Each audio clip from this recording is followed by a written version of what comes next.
Assalamualaikum warahmatullahi wabarakatuh. Innal hamdalillah nahmaduhu wa nasta'inuhu wa nastaghfiruhu wa nastahdihi wa na'udzu billahi min shururi anfusina wa min sayyiati a'malina. Man yahdihillahu fala mudilla lahu wa may yudlilhu fala hadiya lahu.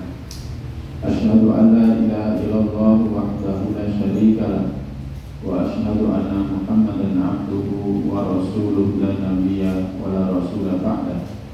Nusalli wa nusallim ala rasulillah wa nabiyillah Muhammad sallallahu alaihi wasallam wa ala alihi wa ashabihi wa man tabi'ahum bi ihsan ila yaumil qiyamah.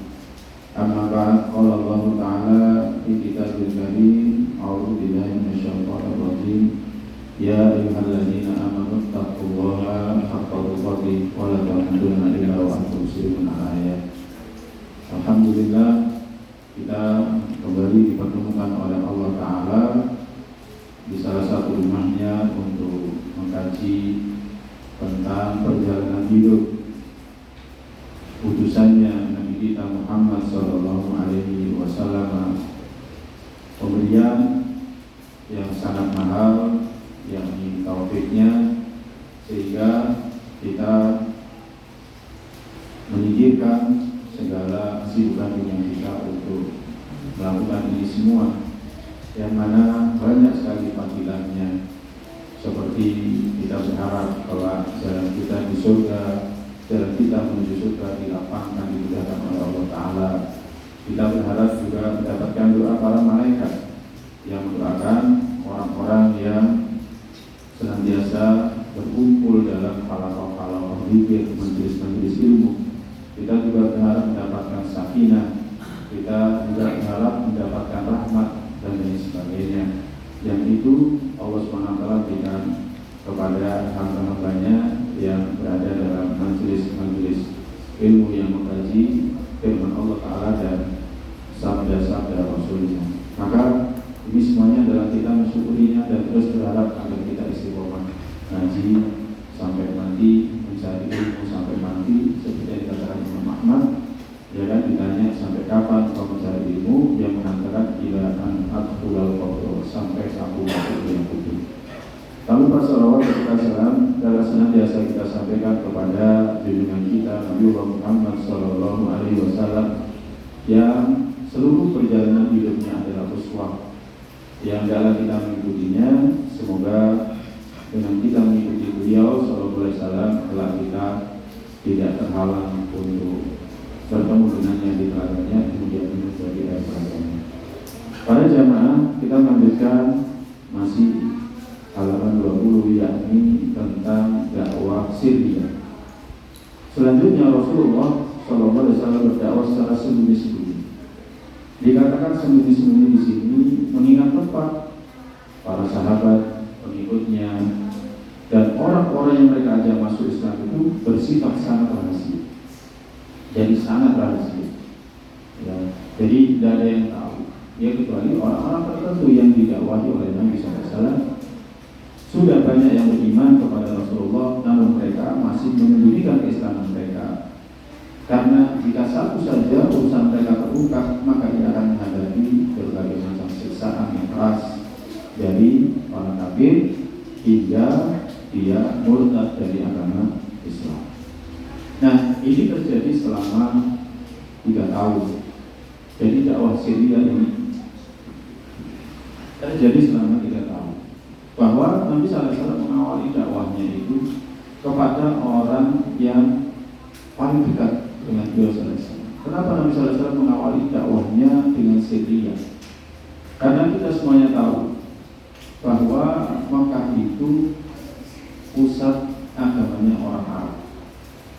Jadi Makkah itu pusat agamanya orang Arab. Di sana ada para pelayan Ka'bah.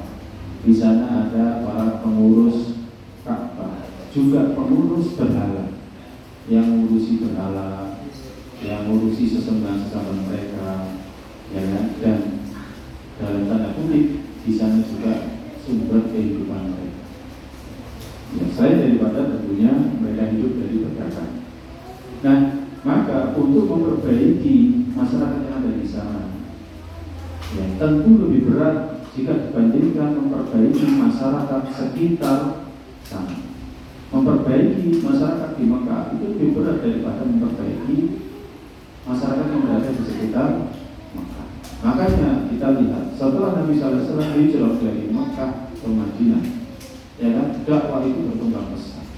Tapi berkembang pesat lagi ketika tidak sibuk dengan perangan, ketika adanya perjanjian Hudaybiyah. Maka semakin besar orang masuk Islam itu semakin banyak. Ya, kita akan melihat dari sini saja bahwa berdakwah di Mekah, ya kan, itu jauh lebih berat jika dibandingkan dengan dakwah di sekitar Mekah. Maka dari itu termasuk hikmah Nabi kita SAW, ya kan, maka Nabi SAW mengawali dakwahnya sendiri. Kemudian diawali dari orang paling dekat dengan beliau SAW, diajak ke dalam Islam. Ya, Nabi mengenal mereka, mereka pun mengenali Nabi. Ya, Nabi mengenali mereka bahwa mereka ini orang-orang yang suka kebaikan, mereka ini orang-orang yang suka kebenaran, mereka ini orang-orang yang jujur, mereka ini orang-orang yang suka membuat kebaikan. Nah, yang pertama kali Nabi SAW ajak tentu adalah istrinya, karena tahu Nabi SAW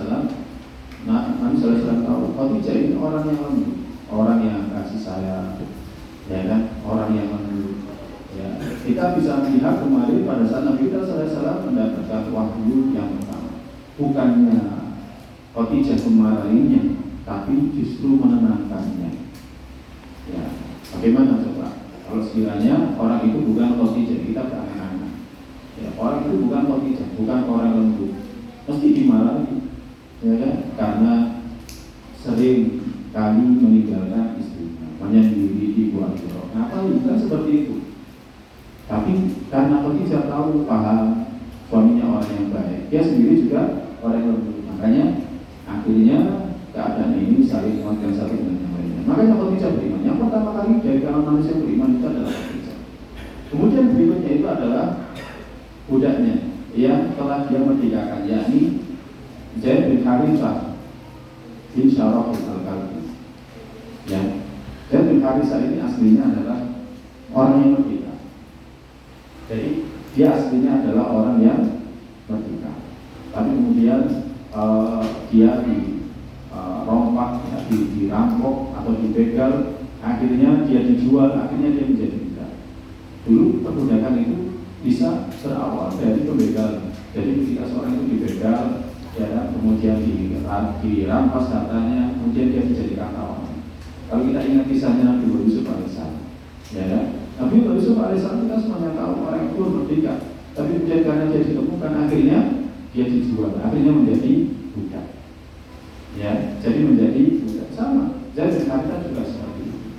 Akhirnya dia menjadi budak, dijual dan dibeli oleh Khadijah radhiyallahu anha. Kemudian Nabi SAW karena saking sayangnya kepada Zaid bin Harithah itu, ya kan, sampai dimerdekakan. Perlakuan Nabi SAW sangat mulia.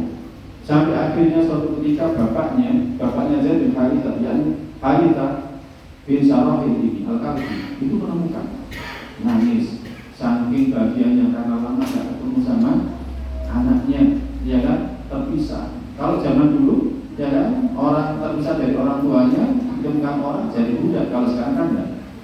Ya, ditemukan, kemudian diberitahukan, dilaporkan ke penegak hukum, ke kepolisian, akhirnya dicari, ya kan, asal usulnya dari mana, kemudian diperlukan. Kalau dulu jadi budak. Nah, ketika bapaknya ini menemuinya, ketemu dengan dia, tangis-tangisan saja. Kemudian dia jatuh. Tapi karena Zaid bin Harithah radhiyallahu ta'ala diperlakukan dengan sebaik-baiknya oleh Nabi SAW, dia lebih memilih tinggal sama Nabi. Ya, jadi subhanallah, jalan hidayah. Dia memilih tinggal dengan Nabi, tidak kembali kepada bapaknya. Padahal dia juga sangat rindu sama bapaknya. Nah, ini Zaid bin Harithah. Sampai akhirnya karena dia milih tinggal bersama Nabi, akhirnya sejak saat itu dia diangkat jadi anak angkatnya Nabi. Makanya akhirnya namanya bukan lagi Zaid bin Harithah, tapi menjadi Zaid bin Muhammad. Sampai akhirnya turun ayat yang membatalkan hukum anak angkat. Anak angkat tidak sama dengan anak kandung. Akhirnya namanya kembali menjadi Zaid bin Harithah. Nah ini para jamaah. Kemudian baru setelah itu adalah anak pamannya Ali, ya kan? Karena Sofyan Yaisu di kapalati Rasul. Dia ini adalah anak muda yang hidup di bawah tanggungan Nabi. Karena Abu Thalib itu bukan orang yang kaya. Nabi SAW sebagai terima kasihnya karena selama ini ditanggung oleh Abu Thalib, maka dia minta, saya minta anakmu untuk saya tanggung. Saya minta salah satu anakmu untuk saya rawat. Dulu itu biasa seperti itu, ya kan? Terus ini tak hormati, tak rawati sama saya. Nah, seperti yang berbeda adalah Ali radhiyallahu anhu. Demikian juga berikutnya adalah dari teman dekatnya adalah Abu Bakar As-Siddiq radhiyallahu anhu. Ya, dia termasuk yang pertama kali masuk Islam di hari pertama dakwahnya Nabi SAW. Abu Bakar ini rajulan ma'lafa muhabbaban sahha. Orangnya lembut. Abu Bakar itu orangnya lembut. Orangnya itu disenangi orang, gampang. Ya, gampang. Jadi lembut, disenangi orang, gampang.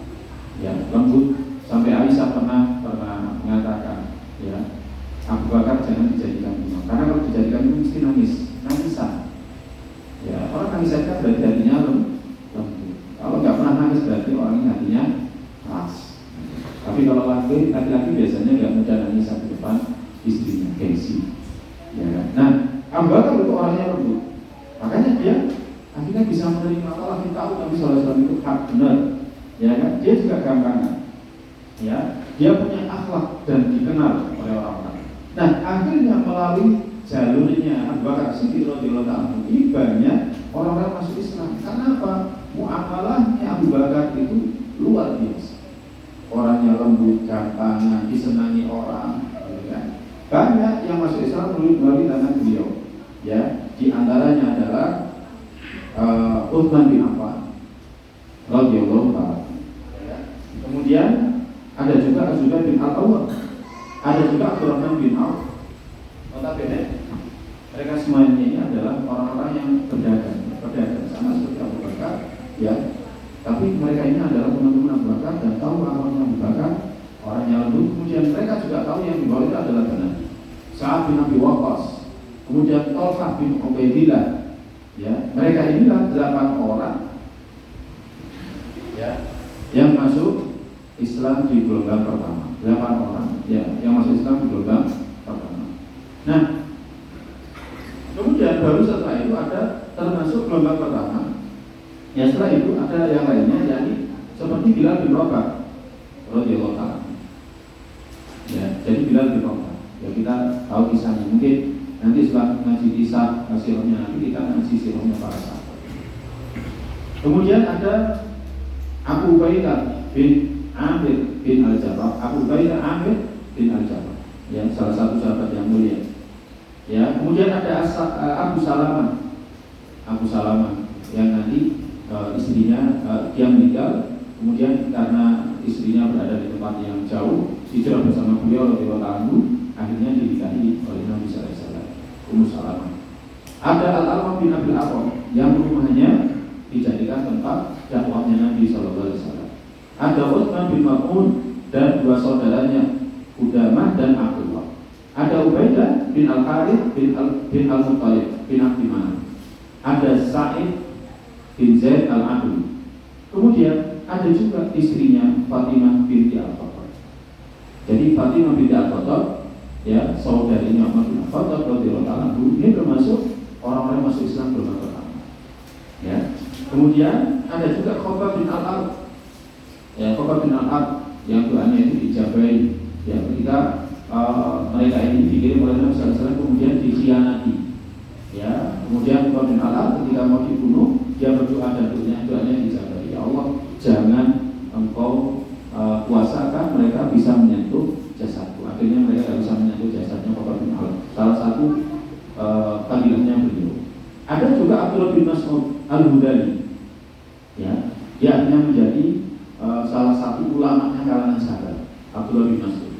Dan masih banyak lagi yang lain. Nah, mereka ini dikenal dengan as-sabiqun al-awwalun. Mereka ini dikenal dengan as-sabiqun al-awwalun. Ya, as-sabiqun al-awwalun. Nah, para jemaah sekalian yang dirahmati Allah Subhanahu Ya, kemudian setelah itu berbondong-bondong laki-laki, wanita masuk Islam. Akhirnya, ya kan, tentang agama ini bahwa Nabi Sallallahu Alaihi Wasallam tentang Islam itu meningkat. Tapi ketika itu namanya bukan Islam, ya kan? Jadi tidak disebutkan nama Islam. Tapi orang-orang kafir Quraisy menjulukinya dengan Saufik, artinya yang ajaran baru.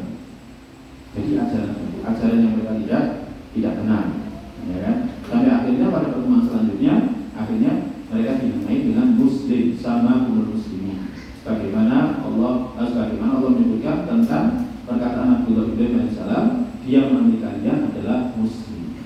Ya, pelakunya adalah Muslim, yang mulutnya adalah Muslim, agama yang diambil itu adalah Islam. Nah, para jemaah sekalian yang dirahmati Allah, mereka ini yang masuk Islam secara sir.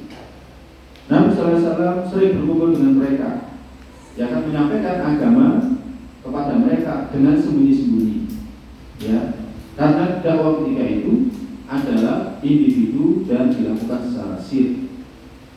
Padahal ketika itu wahyu itu turun berurutan. Jadi setelah turun firman Allah surat Al-Mudaththir, ya ayyuhal mudaththir qum fa'anzir wa rabbaka fakabbir, maka Nabi sallallahu alaihi wasallam berdakwah.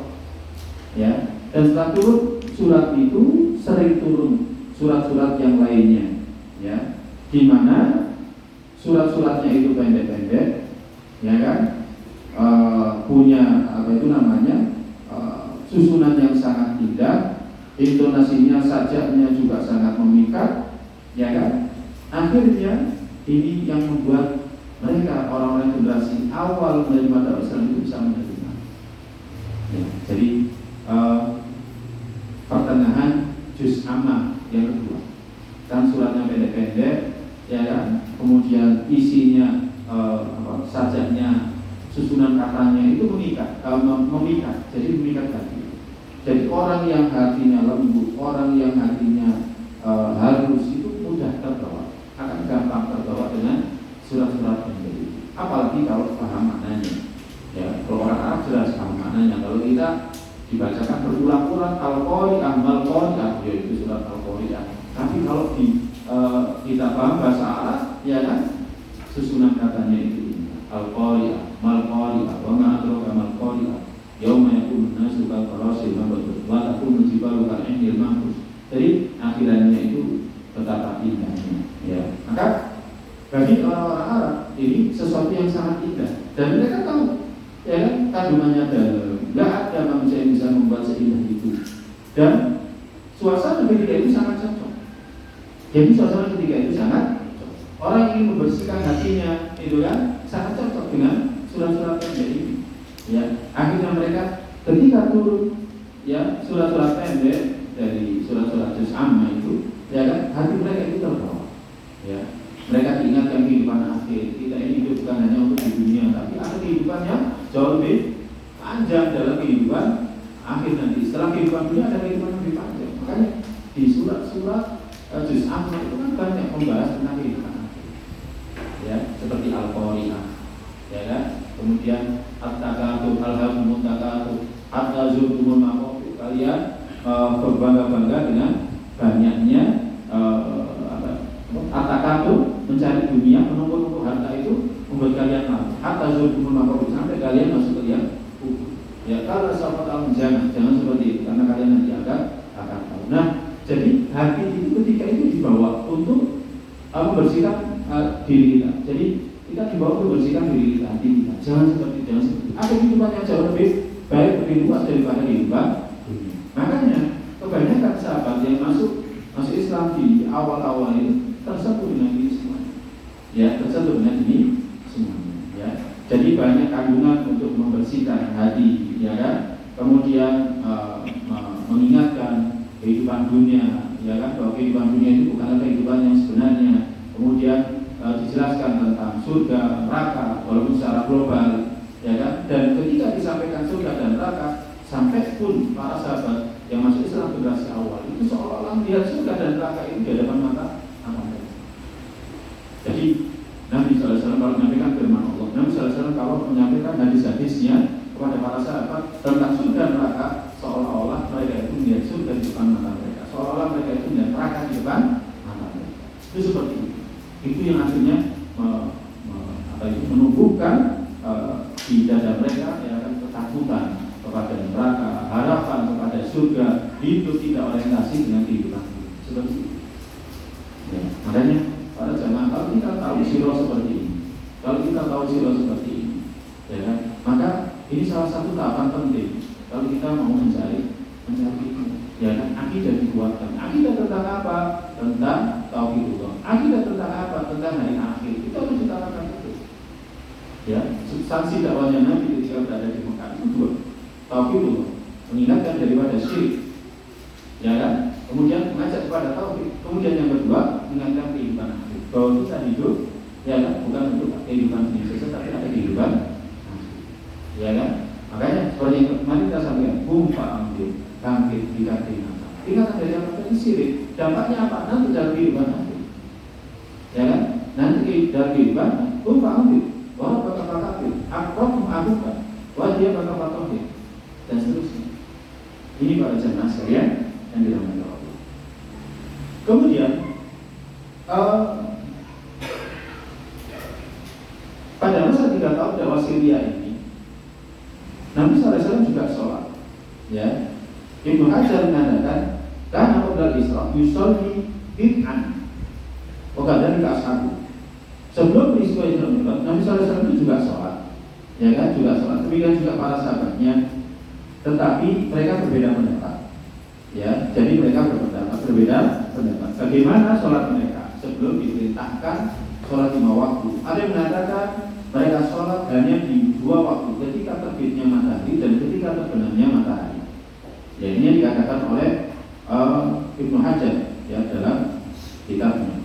Diriwayatkan dari Al-Harith bin Usama, ya, dari Jalan Ibnu Lahiyah dari bin Harithah, bahwa Rasulullah SAW di awal, ya, dia menerima wahyu, Jibril itu ngajari dia untuk wudu.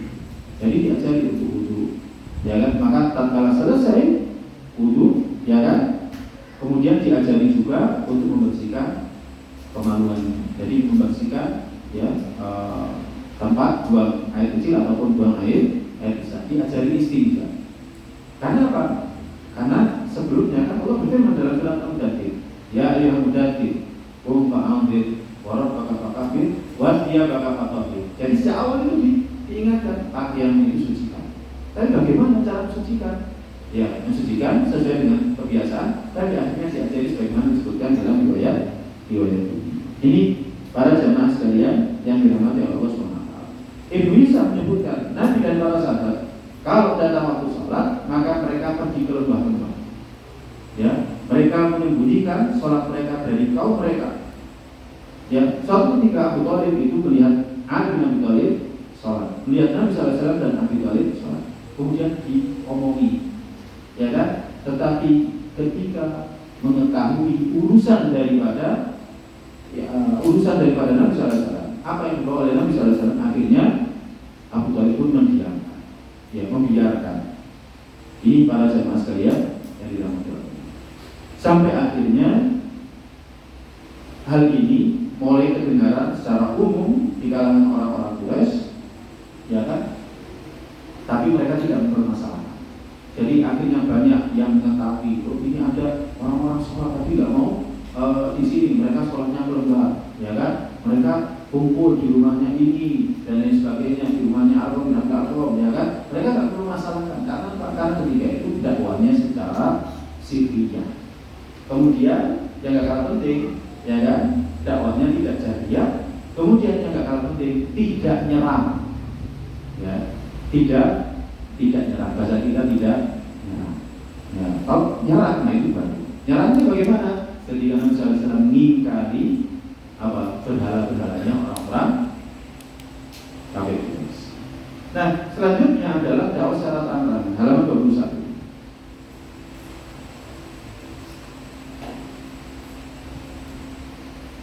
Setelah Rasulullah SAW berdakwah secara sirriyah selama 3 tahun, lalu Allah Ta'ala menurunkan ayat fasda' bima tu'mar wa a'rid 'anil musyrikin.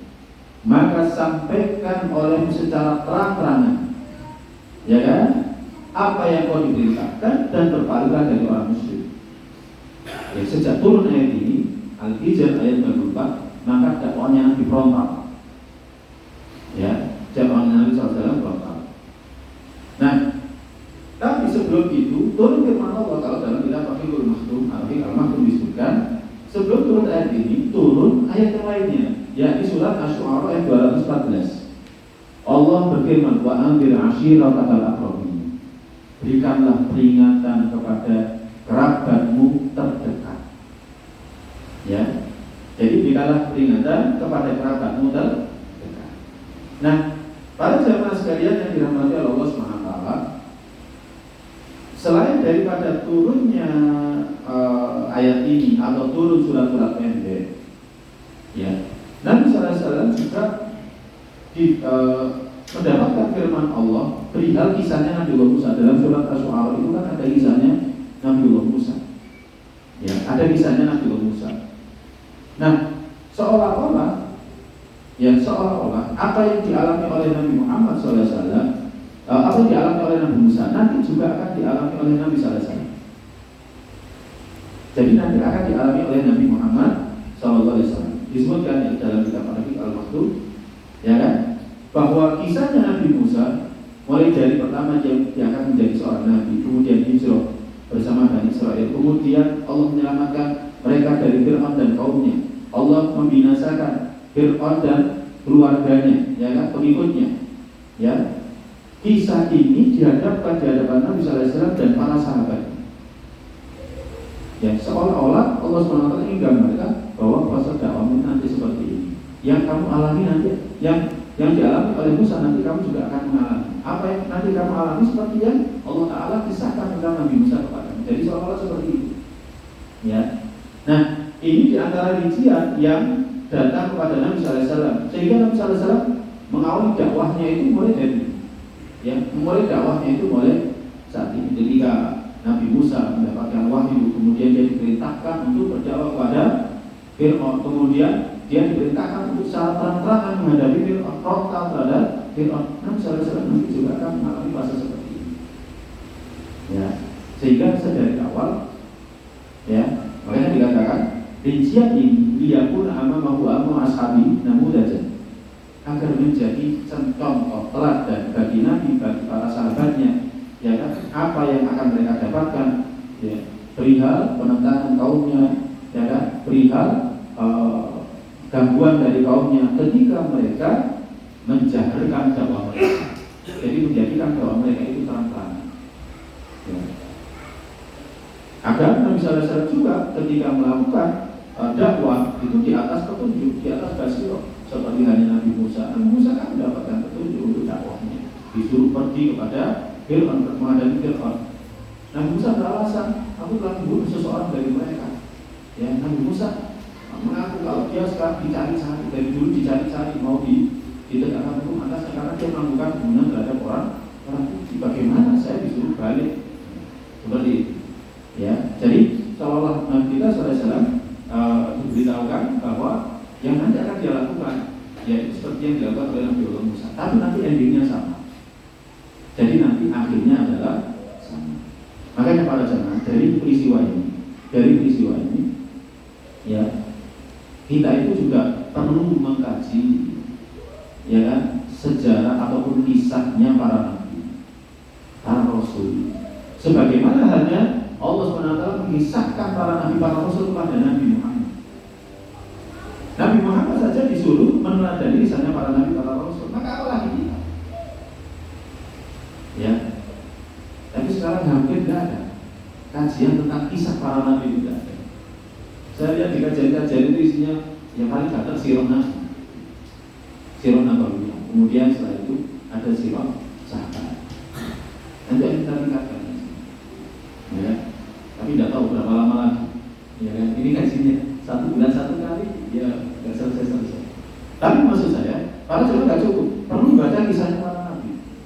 Karena Nabi kita SAW saja dikisahkan kisah mereka agar menjadi teladan bagi Nabi SAW dan para sahabat dalam mengarungi dakwah, ngajak manusia ke jalan Allah Ta'ala. Penting, ya, jadi penting. Makanya saya rekomendasikan baca buku kisahnya para nabi, seperti kitab Qisasul Anbiya yang ditulis oleh Imam Ibnu Katsir itu sudah diterjemahkan dalam bahasa Indonesia. Qisasul Anbiya, kisah-kisah para nabi. Ya, penting untuk dipelajari. Nah, ini para jemaah sekalian yang dirahmati Allah Subhanahu wa taala. Allah Subhanahu. Nah, baru setelah itu ya, bukan hanya kisahnya Nabi Musa, disebutkan juga kisah para rasul lain. Ya, dalam surat Asy-Syu'ara itu kan banyak ya, seperti bagaimana akhir daripada kaum yang mendustakan para utusan Allah, seperti kaumnya Nabi Nuh, kaumnya Ad, kaum Thamud, kaumnya Nabi Ibrahim, kaum Lut dan lain sebagainya. Jadi dipisahkan. Ya, jadi ini seolah menjadi motivasi bagi Nabi Sallallahu Alaihi Wasallam dan para sahabat, ya kan, bahwa endingnya nanti ke arah sana. Ya, akhirnya nanti ke arah sana. Maka dalam berdakwah itu harus sama. Nah, barulah setelah itu Nabi Sallallahu Alaihi Wasallam berdakwah kepada kerabatnya. Dimulai dari keluarganya, dari Bani Hashim. Setelah turunnya ayat ini, maka ya kan, ya, maka kemudian mereka Nabi Sallallahu Alaihi Wasallam datang kepada mereka, ya, orang-orang dari Bani Muthalib bin Abdi Manaf, ya, mereka sekitar 45 orang. Maka tatkala Nabi Sallallahu Alaihi Wasallam ingin berbicara di hadapan mereka, tiba-tiba Abu Lahab berkata, ini pertama kali dakwahnya Nabi Sallallahu Alaihi Wasallam kepada kerabatnya. Jadi pertama kali dakwahnya Nabi Sallallahu Alaihi Wasallam kepada kerabatnya. Jadi suatu ketika kerabat dekatnya dari Bani Hashim, kan Nabi Sallallahu Alaihi Wasallam dari Bani Hashim, ya, itu kumpul, ya kan? Mereka orang dari Bani Abdul Muthalib bin Abdi Manaf sekitar 45 orang. Tatkala Nabi Sallallahu Alaihi Wasallam berbicara, Abu Lahab berkata, ya, Abu Lahab hum amu matuka wa banu amnika fatakalla wa da'isubah. Ya, mereka ini ya kan, adalah paman dan bibimu, ya kan, paman dan bibimu dari jalur bapakmu. Ya, mereka juga ada anak-anak pamanmu, ya kan. Maka silakan bicara, tapi tinggalkan agama yang baru yang kamu bawa. Jadi sebelum bicara itu sudah bahasa Jawanya sudah disekat. Ya, bahasa Jawanya sudah disekat. Walam annahu laisa liqaumika bil arab qatibat qawm. Kamu harus tahu, kaum ini enggak punya kekuatan melawan orang Arab. Karena orang Arab semuanya itu, ya kan, agamanya satu. Ya, agama yang berdosa di Muhammad. Kalau kamu buat sesuatu yang baru, kemudian seluruh Arab ini nyerang, enggak punya kekuatan. Maksudnya perkataan Abu Lahab itu seperti itu. Ya kan? Kemudian dia mengatakan, wa nahaku min man akhadha. Aku yang paling berhak untuk menghalangi kamu. Maka buka wa banu amika. Ya, cukup.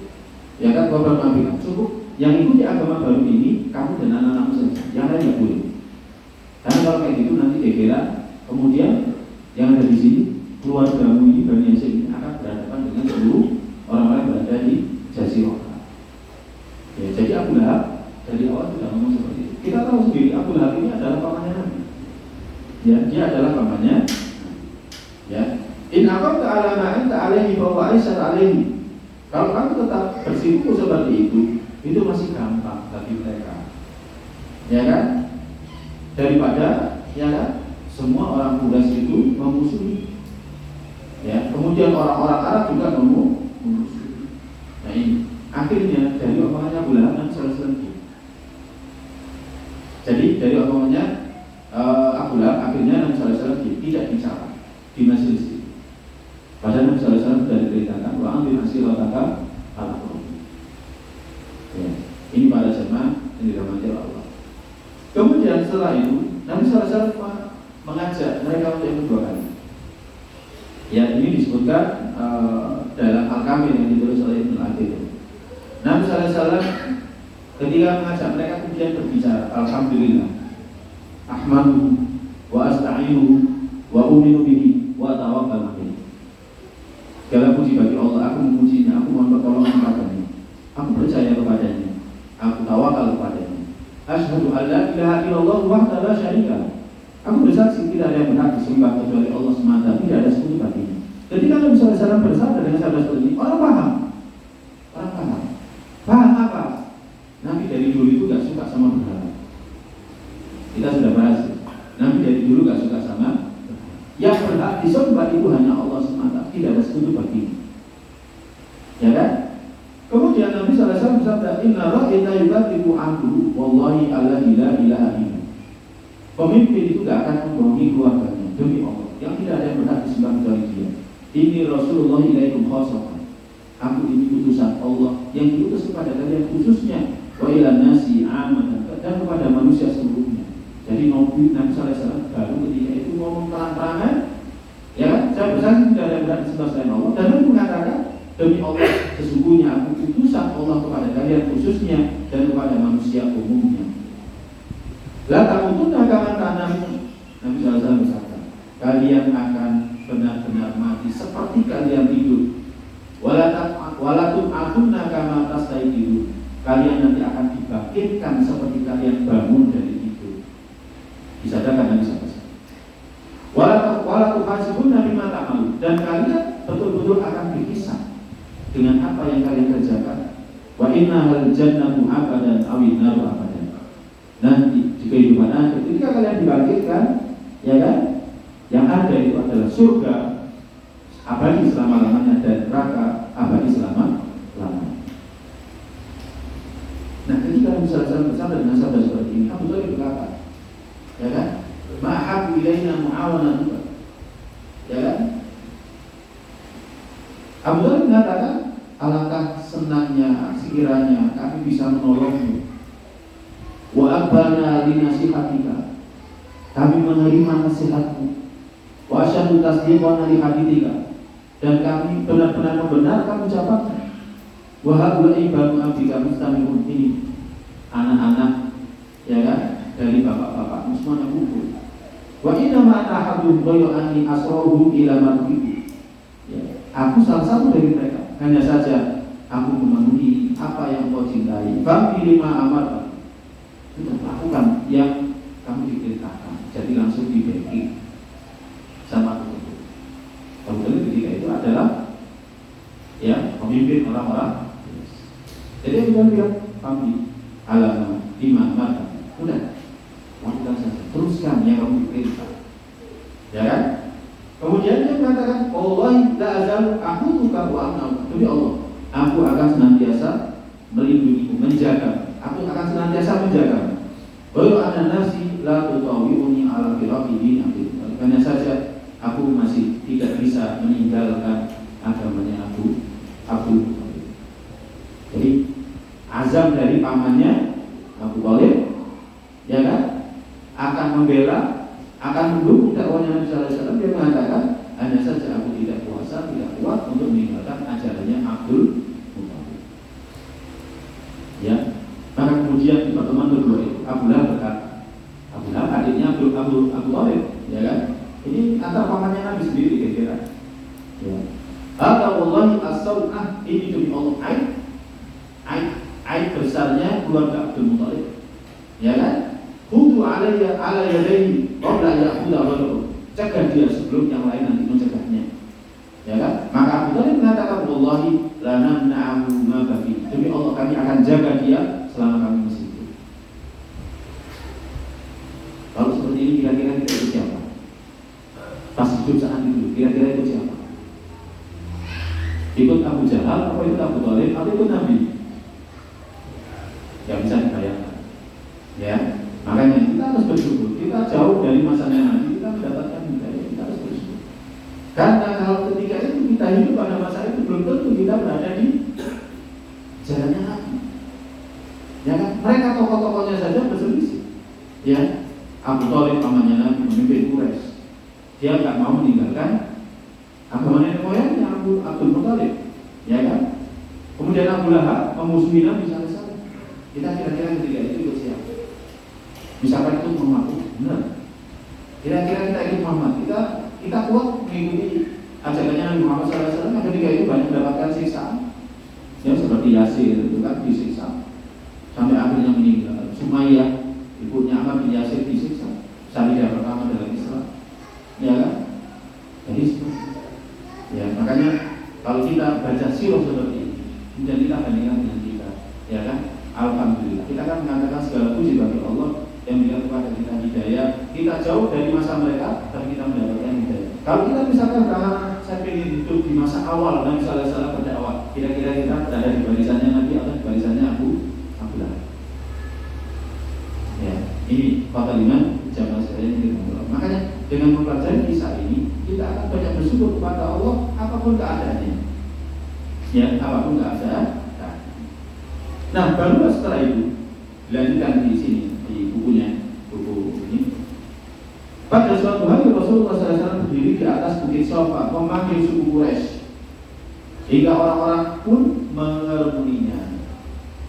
Ya, di antara mereka terdapat pamannya Abu Lahab, seorang tokoh Quraisy yang paling musyrik Allah dari Rasulnya. Jadi para jamaah yang peristiwa ini itu setelah Nabi SAW diperintahkan mengumpulkan kerabat. Jadi mengumpulkan kerabatnya dulu.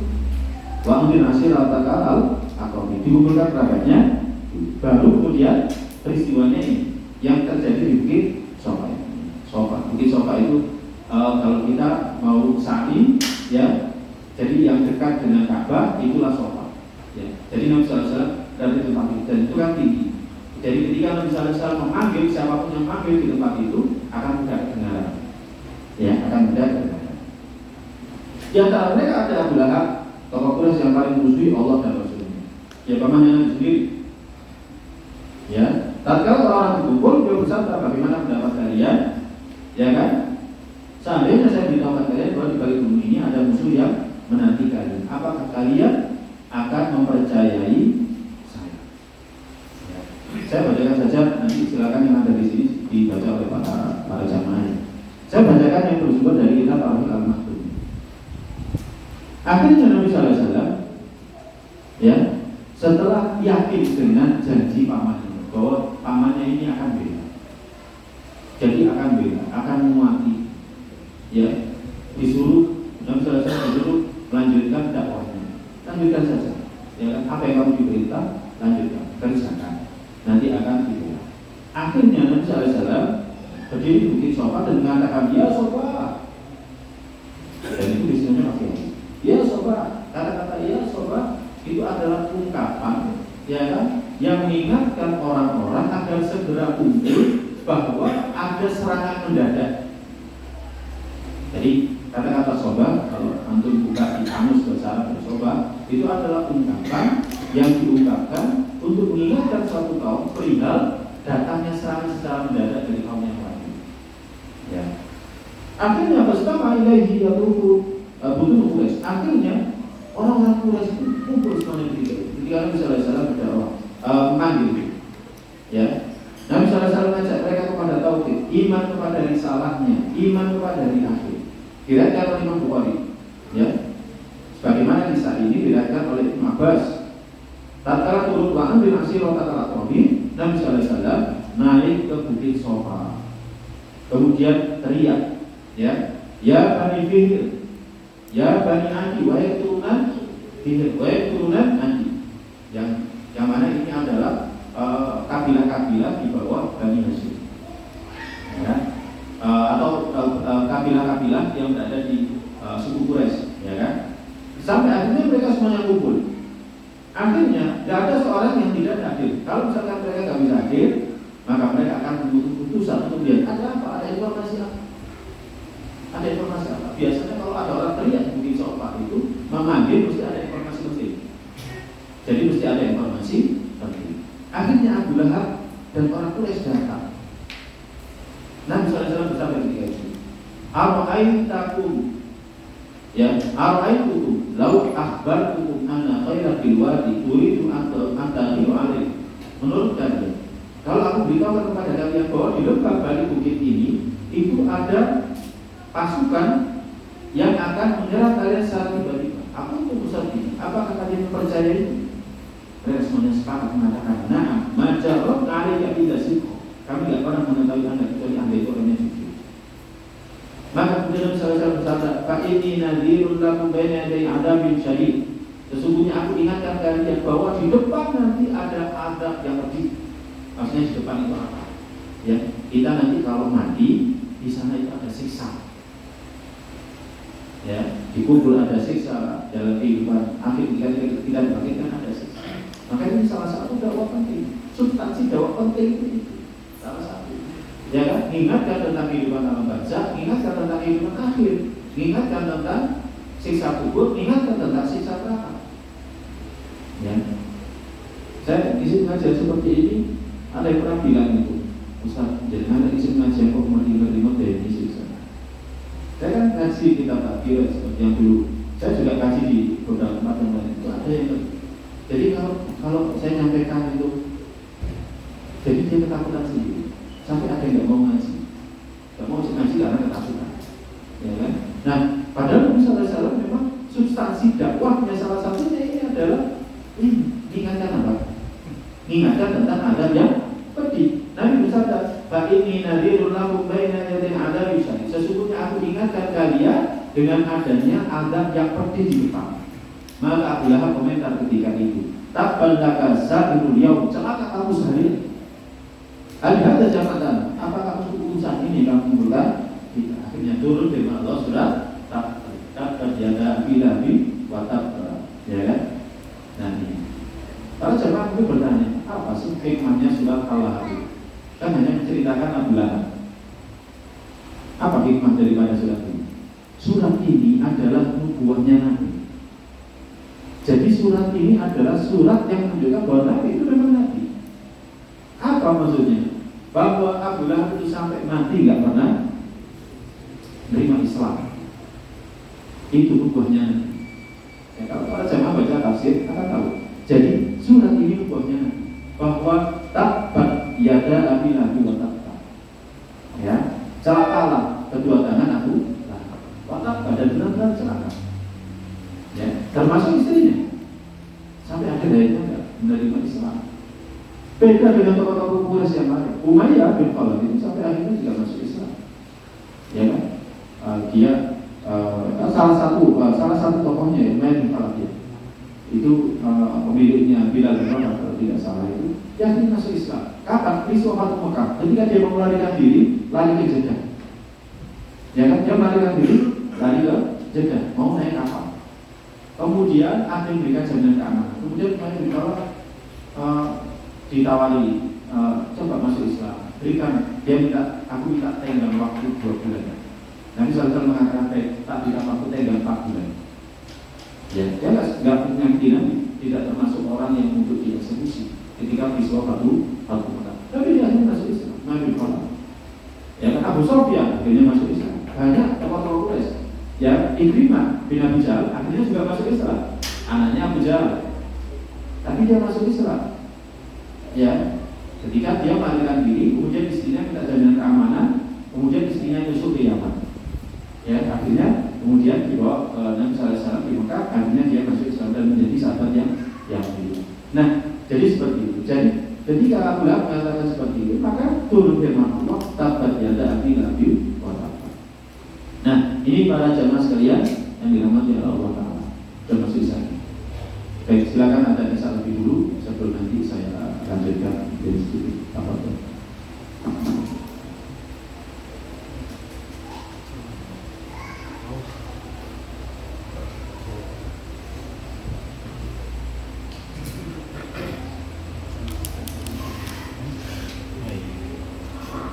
Allahu Akbar, Allahu Akbar, Allahu Akbar, Allahu Akbar.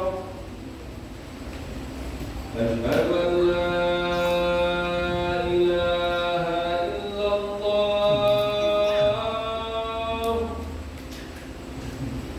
Asyhadu an la ilaha illallah.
Allahu Akbar, Allahu Akbar. La ilaha illallah.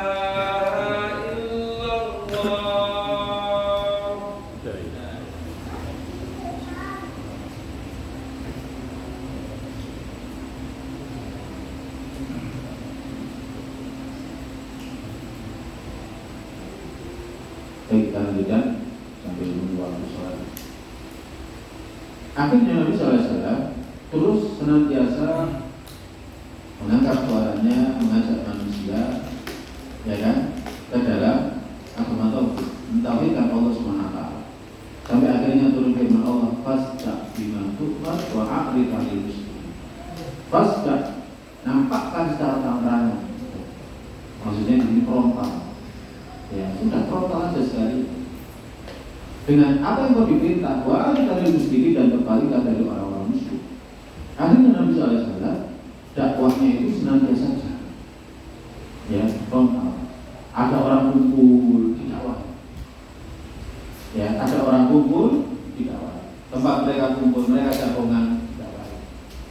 Ya, kalau kita, ya kita ini masih rumah. Jadi dakwahnya cuma di masjid. Misalkan di kantor pun kita dakwahnya sendiri.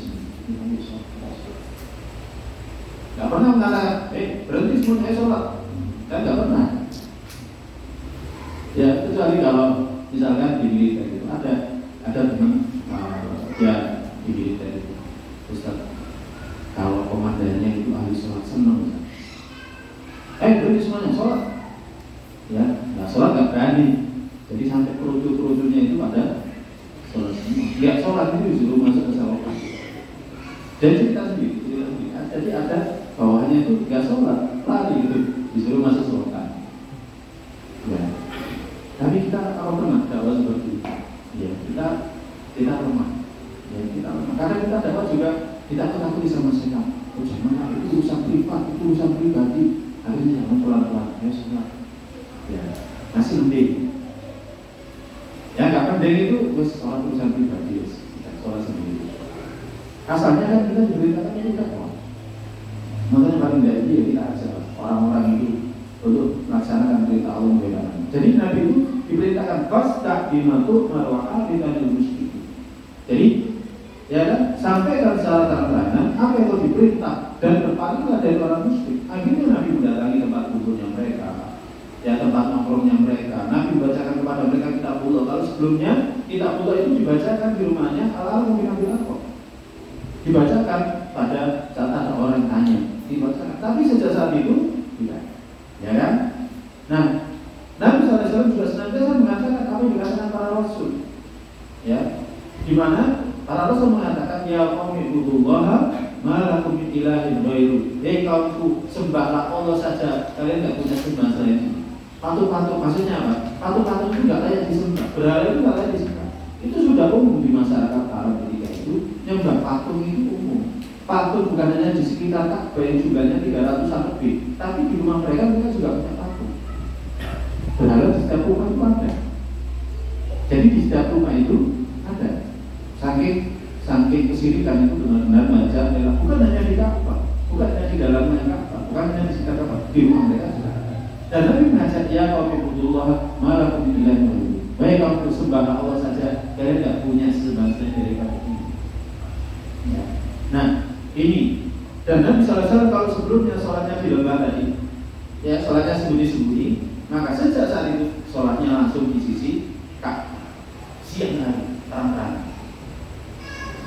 Ya, disaksikan oleh mereka orang-orang Quraisy. Ya, kalau kita kadang waktu subuh ada pimpinan tidak sholat, kok kita sholat sendiri, kita sholatnya sendiri. Karena itu ketika rapat itu ya terus terang ya kita masih lemah. Saya kan juga lemah. Jadi bukan bisa sholat terus betul langsung keluar izin ke kamar mandi, padahal mau sholat. Ya. Karena kita mau, maaf pimpinan, waktunya sholat, saya mau sholat. Mari kita semuanya sholat. Ya. Kita masih lemah. Jadi itu bisa sampai ke sana itu kita masih lemah. Jadi beruntung kalau misalkan pimpinan-pimpinan kita itu orang yang saya di kantor itu sempat tahu ya, ada komitmen itu. Pokoknya kalau waktunya sholat berhenti semua. Alhamdulillah senang kalau ketemu sama komunitas seperti itu senang. Tapi susah itu kalau nggak seperti itu. Ini kok nggak selesai gitu kan. Satu sisi kita ingin sholat, tapi saya tanya nanti kalau kamu sholat sendiri nanti bagaimana kata daripada apa itu namanya pimpinan itu. Nah ini para jemaah, jadi dilakukan secara terang, sholatnya dilakukan secara terang, ya sampai akhirnya bisa diterima 1-2 orang, juga mulai banyak yang masuk Islam, ya. Dan ketika itulah, ya di rumah itu ada yang masuk Islam, yang lainnya menentang, sampai akhirnya terjadi perselisihan di rumah itu banyak kali terjadi. Jadi perselisihan banyak terjadi di rumah itu sejak awal dakwah jahiliyah. Yang satu keluarga berselisih, anak dengan bapaknya, bapak dengan anaknya, ya kan, suami dengan istrinya berselisih. Dan perselisihan itu terjadi sampai akhirnya perang Badar, ya kan, ada berdebat antara anak dengan bapaknya, seperti Abu Bakar ada berdebat dengan anaknya, ya kan, Umar bin Khattab ada berdebat dengan pamannya.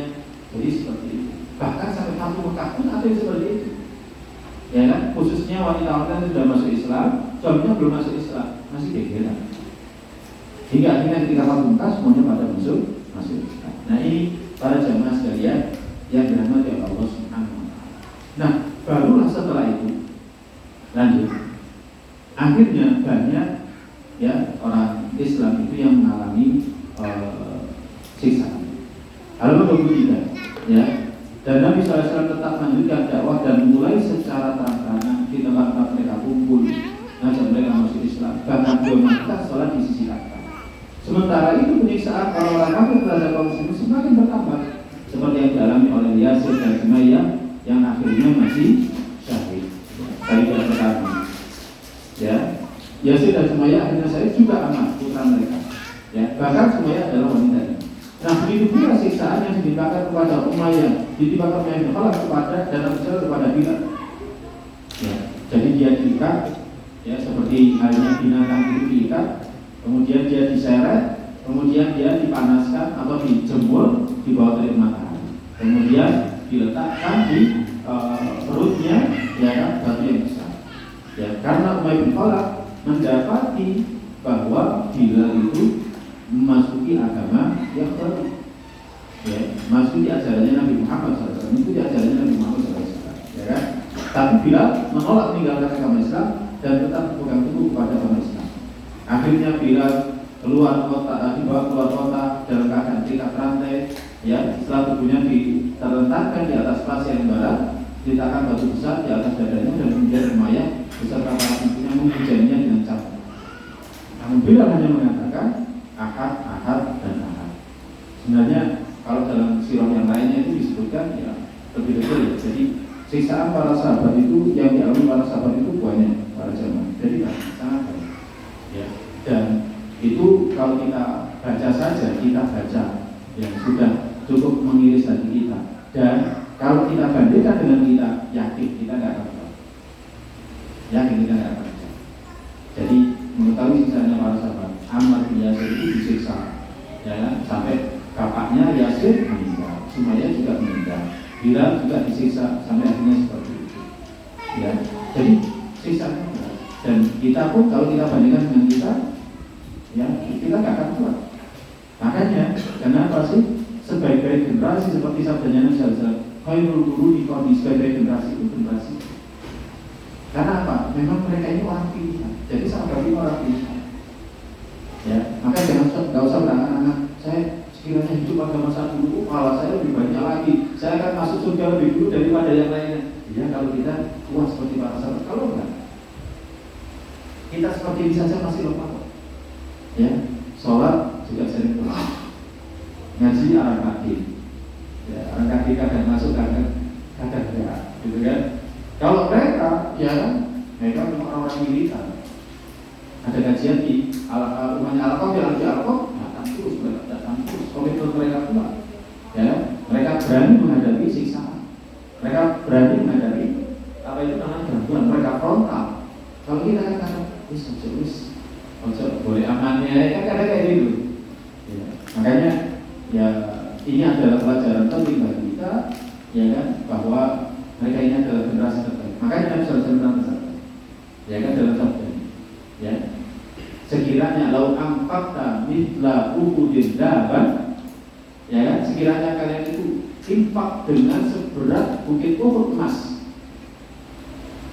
bukit Uhud yang tinggi, kita sedekah emas sebesar bukit Uhud itu gak akan pernah bisa menyamai sedekah mereka yang hanya satu pun sak caluk, gak bisa, ya, gak bisa. Maka dari itu pada para sahabat, ya kan, radhiyallahu anhum ajma'in, kita harus memuliakan mereka, cinta kepada mereka. Kita gak akan pernah bisa menyamai amalan mereka. Ya, Allah alam. Mungkin ini yang bisa kita kaji pada pertemuan kali ini. Semoga yang sedikit ini bermanfaat untuk saya pribadi dan juga kita semuanya, agar kita semakin semangat dalam berjalan di atas agama kita, bahkan juga berusaha turut serta menyebarkan agama kita. Sayang, kajian seperti ini hanya dinikmati oleh beberapa orang. Saya kajian-kajian di tempat ini, kajian sunnah, hanya dimanfaatkan beberapa orang. Masih banyak orang yang ngerti. Yang perlu kita dakwah, yang perlu kita aja. Ya, bagaimana ada para sahabat? Mereka dakwah, ingatkan, ojo leye-leye, jangan sampai nanti di depan itu ada siksa, nanti selama itu ada siksa, ya kan? Nanti kita dibuka di masa, nanti setelah itu lewat neraka. Wah ini ilawan tidak ada salah dari kecuali lewat neraka. Jadi sayang kalau misalkan kebaikan ini hanya bisa dirasakan berapa orang, dakwahi banyak orang, ya, ajak banyak orang, ya kan? Apa mereka seperti Bilal, seperti Abdullah bin Mas'ud? Apa mereka juga dakwah yang lain? Enggak, mereka cuma ngajak. Abu Bakar cuma ngajak. Ayo. Disampaikan ayat Allah, firman Allah. Kemudian dikenalkan dengan Nabi, akhirnya mereka bisa menerima. Enggak harus dakwah itu seperti saya nyampaikan kayak ini. Ya. Allah lah soal. Gak ada pertanyaan gitu. Alhamdulillah. Ya, semoga kita kasih bermanfaat. Allahumma inna nas'aluka ilman nafi'an wa rizqan thayyiban wa amalan taqabbala. Allahumma a'inna 'ala dhikrika wa syukrika wa husni ibadatik. Allahumma qina 'adzabaka yawma taqabbal ibadatak. Kita akhiri dengan doa untuk majelis. Subhanallahumma wa bihamdika asyhadu an la ilaha illa anta astaghfiruka wa atubu